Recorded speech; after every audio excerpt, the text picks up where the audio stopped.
My opinions on the Invincible show and why I think the comic did some things better. Just a quick disclaimer, this video discusses pretty big events from both the Invincible show and the comic book, so if you don't want any spoilers for those, then don't watch this video. Now that we have that out of the way, let's get on with the video. You don't seem to understand. Earth isn't yours to conquer.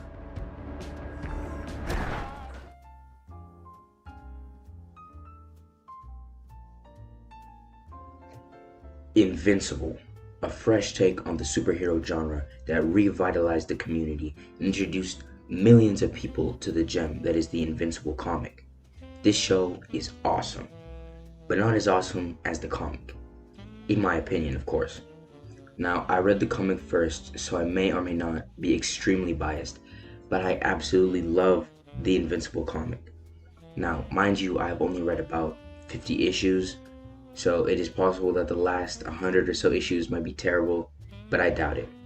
Even though I haven't read the entire thing, I have read the part of the comic that the show is adapting, and I'm not gonna lie, I was a little disappointed. Now, you might be thinking, well, how different could the show be from the comic? It's an adaptation after all. And if you thought this, I wouldn't blame you at all because it is an adaptation and basically all the major events are identical. But other than that, it might as well be an alternate version of events. To illustrate what I mean, let me describe some major differences between the comic and the show. First off, Debbie Grayson. I don't have a minute. Mom! My bathroom's out of soap. Get over yourself. I used to change your diapers, kid. There's nothing going on down there I haven't seen before. Okay, so in terms of characterization, this show goes in a completely different direction than the comic. The show gives her a larger role in the story than the comic. In the comic, she doesn't do anything very important, at least within the first 11 issues or so. Apart from occasional lines where she asks Mark or Nolan what they want for dinner, she is mostly just a background character. This couldn't be farther from the case with the show's iteration of Debbie, who is much more involved in the story. In fact, she figures out Omni-Man's secret mostly independently. Mostly. RIP to my boy Demon Detective. She gives Mark pep talks when he's having trouble with his powers. And overall, she just does more to contribute to the show, which I think worked pretty well until the end. If you have watched this show, you might know what I mean, but basically what happens is that Debbie finds out her husband, Omni-Man, murdered a ton of people and pretended like he didn't, and she doesn't really have much of a reaction to it, other than being upset that he lied. Now, originally, I had a problem with her reaction here because it just seemed a bit unnatural, because I feel like if someone were to actually find out that their partner who they've been with for decades is a murderer, they'd have a bit more of a reaction than she had in this case. But after a little bit of thinking, I kind of realized that this desensitization to Omni-Man's actions is kind of just part of her character. Debbie is shown in both the show and the comic to be desensitized to Omni-Man's adventures and exploits. Like, she has no reaction at all to him disappearing for days or even months at a time and states it's because she's so used to it. Now, in this scene, she doesn't really have too much of a reaction other than anger that he lied, right? But it seems more that she's just so desensitized to his exploits, to all the crazy stuff that happens in both their lives, that to her, the biggest part is that he lied to her. That's what makes her the most angry. That's what impacts her the most. And I actually think that it's a really cool addition to the show and just to her character in general. I think it gives her some consistency, overall. And I want to commend the writers for adding that because it's just a bit of nuance that, it didn't have in the comic. Yeah, but anyway, back to it.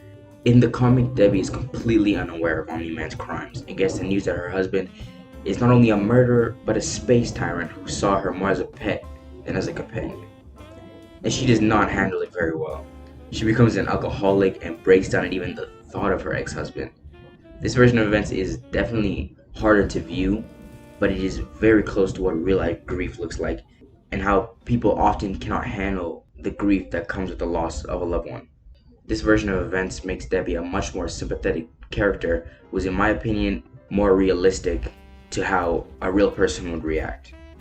Okay, now for the biggest change in my opinion, and the most controversial one, Amber.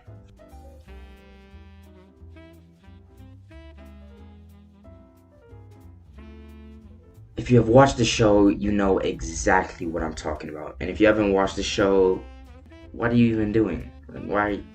Just go watch it, alright? And read the comic. Anyway, back to it. Amber in the comics doesn't really have a character. She's basically just Mark's girlfriend. I think the show tried to give her a more independent character, but all they really succeeded in doing was making her unlikable and kind of just a bad character overall. To give some context as to why she low-key sucks, there's a situation where Mark, Amber, and some of their friends are at a college campus, right? And the campus gets attacked by this kind of robo-zombie guy, and Mark has to abandon them to change into a superhero costume and literally save their lives. To them, at first, it looks like he just ran off to save himself and left them to die, which makes Amber understandably angry, and she ends up breaking up with him, right? But then it's revealed in a later episode that she knew Mark was a superhero basically the entire time they knew each other. So she got super mad at him for leaving them, but knew exactly what was happening the entire time. I don't know if this helps give you an idea of why this character could be frustrating to have on screen, but this is the main reason why she just isn't a good character in the show. I do commend the writers of the show, along with some of the returning writers for the comic, for trying to flesh out her character, but they really fumbled the bag in the process. Another difference between the show and the comic is the pacing. In the comic, the events of the show only take place in the first 10 issues, and after that, the story slows down and focuses more on the development of characters and relationships. The beginning events take up a very small amount of time, but the impact of those events on the characters is drawn out and expressed in small moments of humanity where characters break down after trying to act strong or show weakness where they thought they could be callous. In the show, the content is more dragged out, which makes sense for the episodic format, but can feel a bit slow at times. I still do love the show for what it is, but I think a one-to-one adaptation of some of the events might have worked a little bit better, but I don't know, that's just me. I think a lot of the issues I have for the show could definitely be improved within later seasons, because again, this is season 1, and season 1 only adapted about 11 issues of 144 total issues of the comic, right? So there's probably going to be more than one season after this. I think a lot of the issues could be fixed by just adapting more of the comic, maybe showing more of the characterization that the comic has towards the beginning. But you know, I still do really love the show, and you should definitely check it out. If you haven't, I don't even care that you ignored the warning at the beginning. Just go watch the show or read the comic, or both, or don't. That's fine too. I can't tell you what to do. If you made it to the end of this video, thank you so much for watching, and I'll see you in the next one. What? I didn't do anything wrong today. I just built an innator to pick up my daughter. But hey, as long as you're here, why don't you join me for my evil exercise show? I've got a spare headband!